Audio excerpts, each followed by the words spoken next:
الحمد لله الحمد لله وكفى وسلام على عباده الذين اصطفى أما بعد فأعوذ بالله من الشيطان الرجيم بسم الله الرحمن الرحيم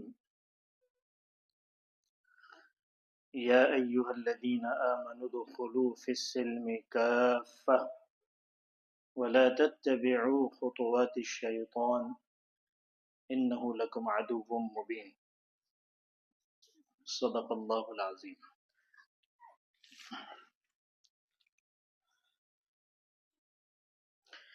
اللہ تعالیٰ نے اس آیت میں ایمان والوں کو اسلام میں پوری طریقے سے داخل ہونے کا حکم دیا ہے، کیونکہ اس کے علاوہ جو دوسرا راستہ ہے اس کو اللہ تعالیٰ نے اسی آیت کے دوسرے جزو میں فرمایا کہ تم شیطان کے خطوات یعنی اس کی قدم کی پیروی نہ کرو۔ خطوہ کہتے ہیں دو قدم کے بیچ میں جو فاصلہ ہوتا ہے اس کو عربی میں خطوہ کہتے ہیں، اس کا ہم عام طور پر ترجمہ کرتے ہیں کہ شیطان کے نقش قدم کی پیروی نہ کرو، اس لیے کہ شیطان تمہارا کھلا ہوا دشمن ہے۔ جیسا کہ میں نے عرض کیا تھا کہ اسلام اللہ تبارک و تعالیٰ کے سامنے خود سپردگی کا نام ہے، اللہ تعالیٰ کی غلامی اختیار کرنے کا نام ہے۔ اس آیت پر تو انشاءاللہ تفصیلی بات آگے ہوگی۔ اس کے مقابلے میں اس وقت عقل کی غلامی کا چرچا ہے۔ لوگ اپنی عقل کو معیار قرار دے کر چیزوں کے اختیار کرنے اور نہ کرنے کا فیصلہ کرتے ہیں، اور جیسے کہ میں نے عرض کیا تھا کہ عقل کو اگر عقل کے دائرہ کار میں رکھ کر استعمال کیا جائے تو وہ فائدہ مند ہے، لیکن اگر اس کے دائرہ کار سے اس کو باہر نکالا جائے تو پھر یہ اس کے لیے بڑا خطرناک اور نقصان دہ ہے۔ اس وقت دنیا میں عمومی طور پر، جس میں غیر مسلم تو تقریباً سبھی آ گئے، کچھ مذہبی لوگوں کو چھوڑ کر، اور مسلمانوں کا بھی ایک طبقہ عقل پرستی کا شکار ہو چکا ہے۔ اسی وجہ سے الحاد اور دہریت اور ایتھیزم بڑی تیزی کے ساتھ پھیلتا جا رہا ہے۔ ان کے اپنے بڑے بڑے گروپس ہیں، ان کے اپنے چینل ہیں، ان کے اپنے رسالے ہیں، ان میں ڈیبیٹس کرنے والے، بحث کرنے والے، مناظرہ کرنے والے ہیں، جن کی بحث کی پوری بنیاد عقل ہوتی ہے۔ عقل اور سائنس کی بنیاد پر یہ مذہبی لوگوں سے، مذہبی اسکالر سے بحث کرتے ہیں۔ تو ظاہر سی بات ہے کہ بحث ہو رہی ہے مذہب پر، مذہب کی بنیاد ہے اللہ کی وحی، اور آپ بحث کر رہے ہیں عقل کی بنیاد پر۔ یہ ایسا ہی ہے جیسے کوئی یہ کہے کہ میں اس چیز کو اس وقت مانوں گا جب میں اسے اپنے کان سے دیکھ لوں. تو ہر انسان کہے گا کہ کیسی بات کر رہے ہو، کیسی بے عقلی کی بات کر رہے ہو، کیسی ناسمجھی کی بات کر رہے ہو. کان بھی کوئی دیکھنے کی چیز ہے؟ دیکھنے کے لیے تو آنکھیں ہیں. ہر پڑھا لکھا ان پڑھ شہری دیہاتی کم سے کم سمجھ والا بھی اسے بیوقوف اور احمق کہے گا کہ دیکھو یہ کان سے دیکھنے کی بات کر رہے ہیں. بالکل اسی طریقے سے مذہبیات اور جن چیزوں کا تعلق مذہب اور دین سے ہے، جن کا تعلق عقیدے سے ہے، اس کے بارے میں یہ کہنا کہ میں اس کو اس وقت مانوں گا جب میری عقل میں بات آئے گی. تو ہم کہیں گے بھائی یہ عقل کا دائرہ کار نہیں ہے، یہ عقل کی لمٹ سے باہر کی چیز ہے. اس کا تعلق اللہ کی وحی سے ہے. جہاں تمہاری عقل کی پرواز ختم ہو جاتی ہے وہاں سے تو وحی کی شروعات ہوتی ہے. اسی وجہ سے ان عقل پرستوں نے جنت و جہنم کا انکار کر دیا. فرشتوں کا وہ مذاق اڑاتے ہیں، حوروں پر وہ ٹھٹا کرتے ہیں، جنت کی نعمتوں کا انکار کرتے ہیں، جہنم کے جو عذاب قرآن و حدیث میں آئے ہیں ان پر ہنستے ہیں. انہوں نے آخرت کا ہی انکار کر دیا کہ جب ہم مر جائیں گے اور کوئی جلا دیا جائے گا، کوئی زمین میں دفنا دیا جائے گا، کسی کو چیل کوے کھا کے ختم کر دیں گے اور ہم مٹی بن کر ختم ہو جائیں گے، تب اس کے بعد کوئی زندگی نہیں. وہی جاہلانہ نظریہ جس کو قرآن نے کئی جگہ پر بیان کیا ہے. قرآن کہتا ہے کہ یہ لوگ کہتے ہیں اذا كنا ترابا وعظاما انا لمبعثون، کہ جب ہم مٹی بن جائیں گے اور ہڈیاں ہماری گل سڑ کر ختم ہو جائے گی تو کیا ہم دوبارہ اٹھائے جائیں گے؟ یہ کیسے ممکن ہے؟ یہ کب کہا جا رہا ہے؟ آج سے 1450 سال پہلے جب قرآن اتر رہا ہے اس وقت کے جاہلانہ ماحول میں مشرکین مکہ اور اس ماحول میں رہنے والے آخرت کا جب انکار کرتے تھے تو وہ یہ بات کہا کرتے تھے. تو اللہ تعالیٰ نے بڑا اچھا جواب دیا کہ اس میں کیا استبعاد ہے، اس میں کون سی نہ سمجھ میں آنے والی بات ہے. جس خدا نے بغیر سانچے اور بغیر مثال اور نظیر کے انسان کو پیدا کیا وہ ان کو دوبارہ پیدا کر دے گا. ابھی تو ڈھانچہ بن چکا ہے، سانچہ وجود میں آ چکا ہے، تو کیا مشکل ہے؟ تو دنیا میں جتنی برائیاں ہیں اور جتنے غلط نظریات ہیں اس کی بنیاد عقل ہے. وہ عقل جو اللہ کی وحی سے آزاد ہو، جسے اللہ کی وحی کی ضرورت نہ ہو. تو پھر آخرت ہی کیا، جنت اور جہنم ہی کیا، فرشتے اور حور ہی کیا، اور نعمہ آخرت ہی کیا، لوگوں نے اس عقل کی بنیاد پر خدا کا ہی انکار کر دیا. خدا کے انکار کرنے کی آپ کے پاس عقل کے سوا کیا دلیل ہے؟ عقل ہی ہے.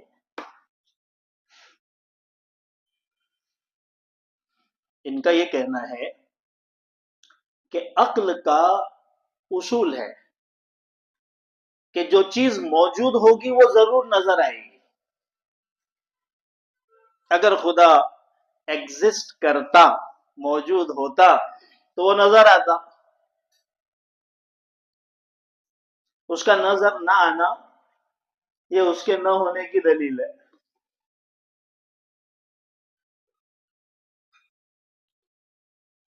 کسی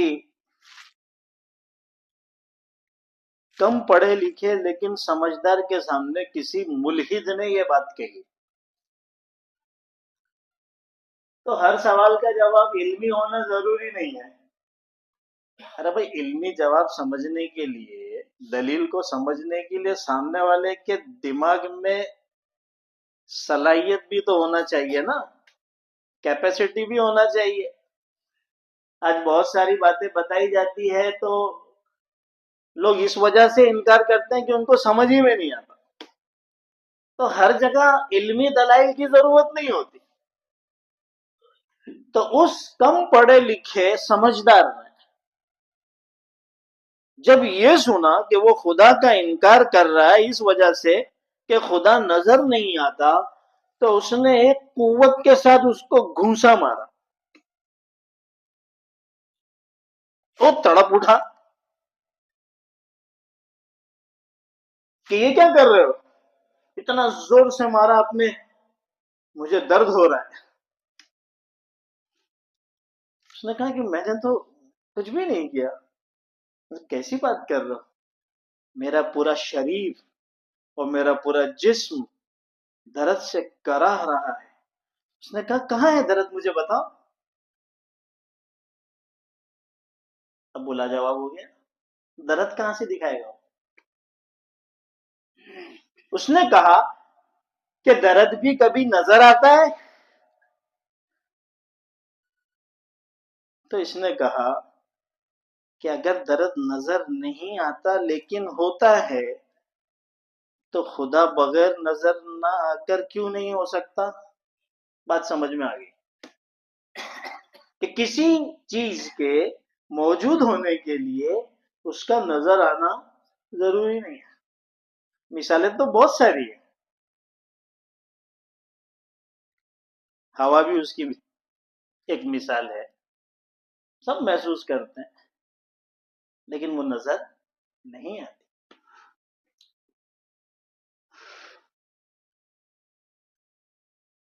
کسی نے کسی ملحد سے پوچھا کہ یہ اتنی بڑی کائنات، یہ چاند، یہ ستارے، یہ سورج، یہ سیارے، یہ پہاڑ اور یہ زمین اور یہ سمندر اور یہ اتنی ساری مخلوقات، یہ کیسے وجود میں آ گئی. تو اس نے کہا ایسے وجود میں آ گئی. وہ ایک بگ بینگ کا نظریہ سائنس میں پڑھایا جاتا ہے.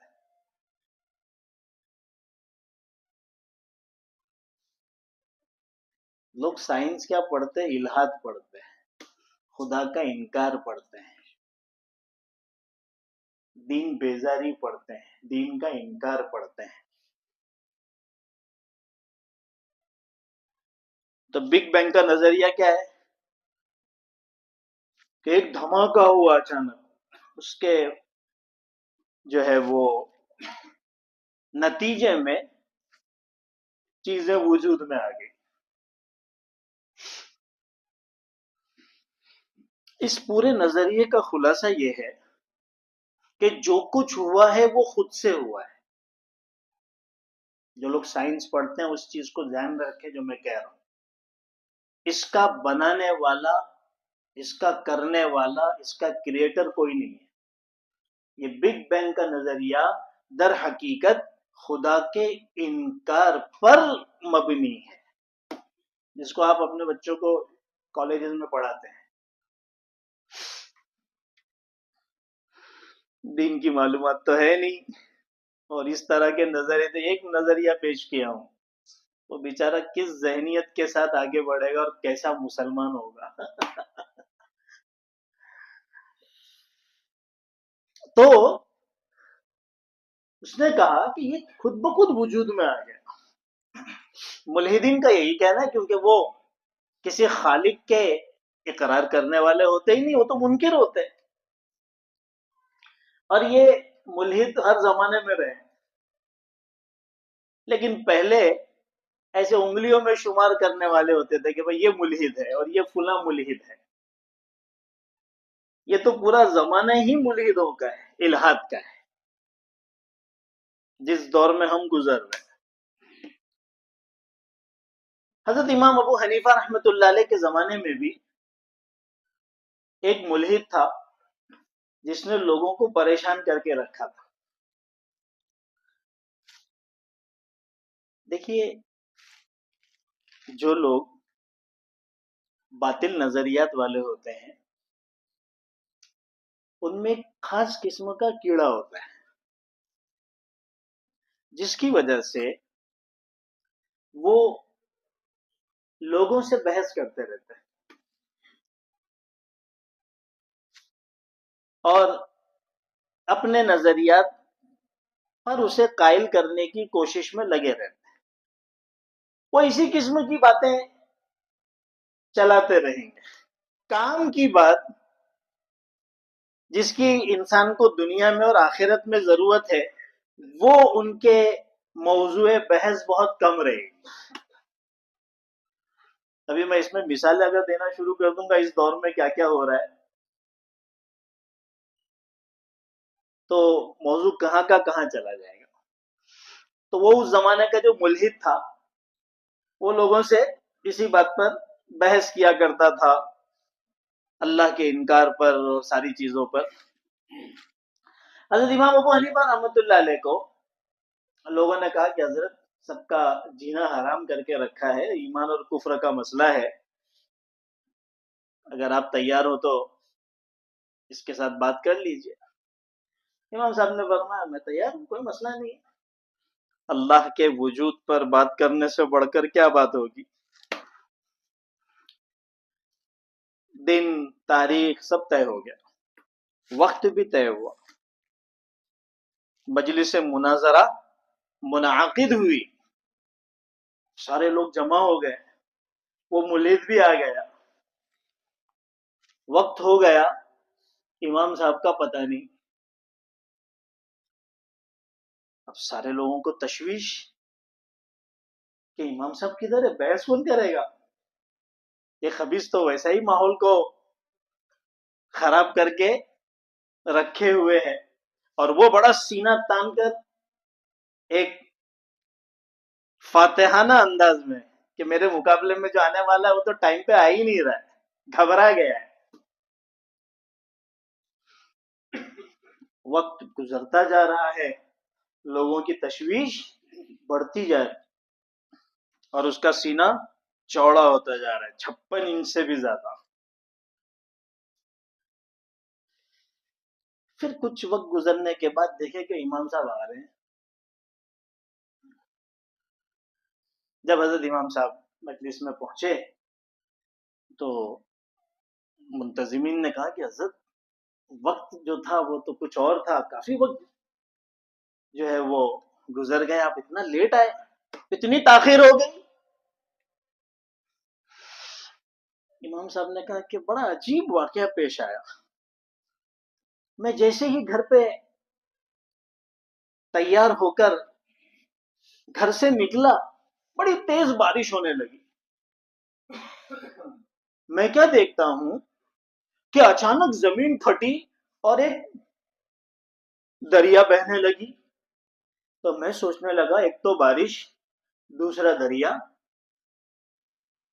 پھر میں نے دیکھا کہ اچانک درخت گرا، اس کا تنا پھٹا، اس سے لکڑیاں بنی اور خود بخود ایک کشتی بن گئی. پھر میں اس کشتی میں سوار ہوا اور ابھی میں وہ دریا عبور کر کے اس دریا کو پار کر کے یہاں پہنچا ہوں، اس وجہ سے مجھے لیٹ ہو گیا. یہ ساری باتیں وہ ملحد سن رہا تھا اور ہنس رہا تھا. یہ کیا بات کر رہا ہے یہ آدمی، یہ ان کا مناظر ہے، یہ مجھ سے بحث کرے گا. زمین خود بخود پھٹ گئی، دریا خود بخود نکل گئی، جھاڑ گرا، اس کا تنا پھٹا، اس میں سے لکڑیاں بنی، لکڑیوں کی کشتی بنی، کشتی پہ چپو بھی آ کے آ گیا اور یہ چپو چلا کر آ رہے ہیں۔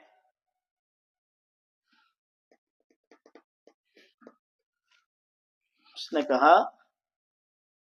کہ یہ سب فضول باتیں کہیں اور کرنا، کبھی ایسا ہوتا ہے؟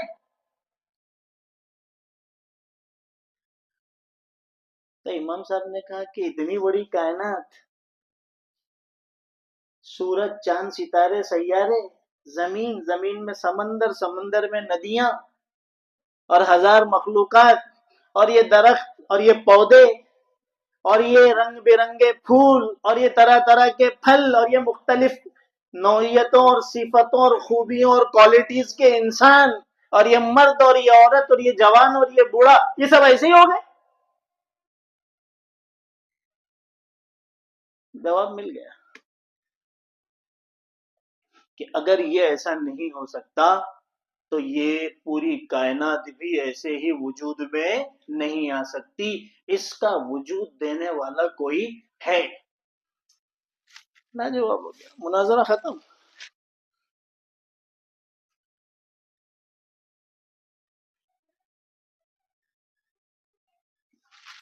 لوگوں کی ایک بہت بڑی دلیل یہ بھی ہوتی ہے کسی غلط کو صحیح ثابت کرنے کے لیے، یہ بہت سارے لوگ کرتے ہیں، بہت سارے لوگ کرتے ہیں۔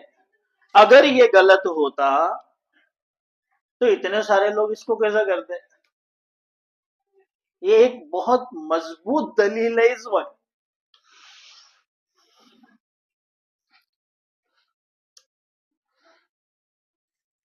علامہ ڈاکٹر اقبال رحمت اللہ علیہ بہت بڑے شاعر گزرے ہیں، بہت بڑے مفکر تھے، اللہ والوں کی صحبت اٹھائی تھی۔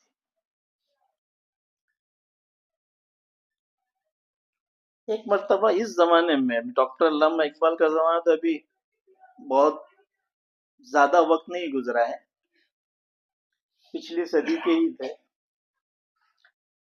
ان کے زمانے میں بھی ایک ملحد تھا، ایتھسٹ۔ ایک ایتھسٹ کو یہ زید پکڑ کے لائے، 2-2.5 گھنٹہ یہاں پر تقریباً بات ہوئی تھی۔ تو ہر زمانے میں ایتھسٹ ہوتے ہیں، اس نے بھی ماحول بنا کے رکھا تھا، سب کو پریشان کر کے رکھا تھا۔ ارے بھائی، عام لوگ ہر چیز تھوڑی جانتے ہیں، وہ اتنا جانتے ہیں اللہ ایک ہے، وہی خالق و مالک ہے، اسی نے ہم کو پیدا کیا ہے، اس کی عبادت کرنی ہے، عبادت کے یہ طریقے ہیں، اور کل مر کر اسی کے پاس جا کر حساب دینا ہے۔ میزان عمل بھاری رہا تو کامیابی ہے، ہوا کے جیسا اڑنے لگا تو جہنم میں جانا پڑے گا۔ یہ ایک عام مسلمان کی ذہنی اور علمی صلاحیت ہوتی ہے، وہ اتنا ہی جانتا ہے، اور اس ایک مسلمان سے اتنا ہی مطلوب بھی ہے کہ کم سے کم اتنا پکا عقیدہ رکھو، ہر چیز کی باریکیاں اور دلائل کا جاننا آپ کا کام نہیں۔ اسی لیے اللہ نے فرمایا فلولا نفر من كل فرقة منهم طائفة ليتفقهوا في الدين ولينذروا قومهم اذا رجعوا اليهم لعلهم يحذرون، کہ تمہارے میں ایک جماعت ایسی ہونا چاہیے جو علم دین، علم فقہ حاصل کرے، اس میں مہارت حاصل کرے اور لوگوں کو اس سلسلے میں آگاہ کرتے رہے، مسائل بتاتے رہے، لوگوں کی ضرورتوں کے حساب سے ان کی رہبری کرتے۔ سب کو نہیں کہا کہ سب کے سب ہر چیز جاننا شروع کرو۔ اسی وجہ سے آج وہ فرقے جو ہر بات پہ دلائل عام لوگوں کے سامنے پیش کرنا شروع کر دیتے ہیں، رفع دین کے اوپر دلیل لاؤ، قرات خلف الامام پہ دلیل لاؤ، آمین بالجہر پر ایمان لاؤ، اللہ کہاں ہے اس کے اوپر، یہ بیچارہ اس کا یہ کام ہی نہیں ہے۔ اور ان کی ساری بات اسی کے اوپر ہوتی ہے. آؤ نا ہم لوگ بیٹھے, ہمارے پاس آتا ہی نہیں کوئی. اور عام آدمی کو پکڑ پکڑ کر جو نمازی ہے اس کو بے نمازی بنا دیا جاتا ہے, جو سنت اور نوافل کا اہتمام کرتا ہے اس کو نوافل سے کم کر کے سنت پر, تھوڑے دن کا سنت چھوڑ کر وہ فرض پر آ کر ختم کر دیتا ہے. کل تک بیچارہ ٹوپی پہن رہا تھا, آج اس نے کہنا شروع کر دیا کہ ٹوپی کون سی حدیث سے ثابت ہے. اس کی ٹوپی بھی گئی. تھوڑی دن کے بعد پتا چلا کہ اس کا لباس بھی چینج ہو گیا, اب تو برموڈا میں پہن کر نماز پڑھنے آ رہا ہے, کیونکہ اس کو یہ پتا چلا کہ ناف سے لے کے گھٹنے تک خالی سطر ہے, اتنا چھپ جائے تو نماز ہو جاتی. تو کل بنیان اور برموڈا کے اندر وہ کیا کر رہا ہے, نماز پڑھ رہا ہے. اس کی یہ حالت بن گئی, اور وہ اپنے آپ کو سمجھ رہا ہے کہ سب سے زیادہ قرآن و حدیث پر میں ہی عمل کر رہا ہوں. عجیب حال ہے. سنت کے مطابق ایک مشت داڑھی تھی. عبداللہ ابن عمر فرماتے ہیں, اور آپ کا عمل بخاری کے اندر نقل کیا گیا ہے, کہ آپ نے ایک مشت داڑھی اپنے ہاتھ میں لی اور نیچے سے کٹوا دیا, جو اس بات کی دلیل تھی کہ سنت ایک مشت داڑھی ہے. یہ بیچارہ ایک مشت داڑھی والا تھا, دلائل کے چکر میں لوگوں نے ڈالا, تو وہ جس فرقے سے تعلق رکھتا تھا وہاں یا تو داڑھی تھی ہی نہیں, یا اتنی لمبی تھی کہ آدمی سوچ رہا تھا کہ اس شکل کے ساتھ میں پبلک میں جاؤں کیسے. تو ظاہر سی بات ہے کہ جب آپشن ملیں گے تو زیادہ بہتر یہ کہ صاف ہو جائے. تو ایک عجیب و غریب قسم کا آدمی وجود میں آ جاتا ہے, اور اس کی وجہ کیا ہے کہ یہ قرآن اور حدیث اور اجماع اور آثار صحابہ اور فقہا کے اجتہاد, اس کا یہ اہل نہیں تھا. اس بیچارے کو زبردستی اس چکی میں ڈال دیا گیا. بات سمجھ میں آ رہی؟ تو جو جس کام کے ایکسپرٹ ہیں, ماہرین ہیں, وہ کام کریں, ان سے لوگ آئیں پوچھیں اور اپنے مسئلے دین کے مطابق حل کریں. اسی وجہ سے قرآن کہتا ہے فَاسْأَلُوا أَهْلَ الذِّكْرِ إِن كُنتُمْ لَا تَعْلَمُونَ, تمہیں علم نہیں ہے تو جو علم والے ان سے مسئلہ معلوم کرو, جاؤ پوچھو. اللہ نے ہر ایک کو نہیں کہا کہ سب کو علم والا ہونا ضروری ہے, کیونکہ یہ پاسبل ہی نہیں, یہ پاسبل, یہ ممکن نہیں ہے. بہرحال تو وہ ملحد بھی ماحول کو خراب کیے ہوئے تھا. تو کسی نے کہا کہ بھائی اس کو ڈاکٹر علامہ اقبال کے پاس بھیج دو, وہ علم والے ہیں, اس کو جواب دیں گے. وہ ماشاءاللہ بڑے عقل مند حکمت والے بھی تھے. تو اس کو کہا گیا کہ جاؤ ان سے مل لو, ہمارے سے کیا بحث کر رہے ہو, جو علم والا اس سے جا کے بحث کرو. ٹھیک ہے, بالکل جاتے ہیں. وہ ان کے محلے میں پہنچا تو لوگوں سے پوچھا کہ بھائی ڈاکٹر علامہ اقبال کا مکان کون سا ہے. تو پہلے ایک پان والے نے بتایا کہ یہاں سے 5واں جو مکان ہے وہ ڈاکٹر صاحب کا مکان ہے. وہ پہنچا, اس نے کھٹکھٹایا, دروازہ کھلا تو ڈاکٹر صاحب ہی تھے. کہا کہ بھائی مجھے ڈاکٹر علامہ اقبال صاحب سے ملنا ہے. تو انہوں نے کہا کہ یہ ان کا گھر نہیں ہے, دروازہ بند کر دیا. تو بیچارہ یہ سوچنے لگا کہ شاید کسی دوسرے کے گھر پہ تو نہیں پہنچ گیا. پھر وہ آیا اور پھر کسی اور سے پوچھا کہ مجھے ڈاکٹر علامہ اقبال سے ملنا ہے. تو کہا کہ بس یہی, یہ 5واں جو گھر ہے وہ ان کا ہے. پھر وہ پہنچا, پھر انہوں نے دروازہ کھولا, کہا کہ مجھے ڈاکٹر علامہ اقبال سے ملنا ہے. ارے کہا کہ میں نے کہا نا کہ ان کا گھر نہیں ہے, پھر دروازہ بند کر دیا. یہ بڑا پریشان ہوا کہ بھائی کس کشمکش میں مبتلا ہو گیا. پھر گیا, پھر اس نے کسی اور سے پوچھا, اس نے سوچا کہ کسی نے شاید غلط راستہ بتا دیا ہوگا. تو اس نے بھی کہا کہ یہی 5واں جو مکان ہے وہ ڈاکٹر صاحب کا گھر ہے. پھر تیسری مرتبہ پہنچا, پھر انہوں نے کھولا, اس نے پوچھا, انہوں نے کہا کہ نہیں, دروازہ بند کر دیا. اس طریقے سے 5 مرتبہ ہوا. وہ بھی اپنی نیت کا پکا تھا, اس نے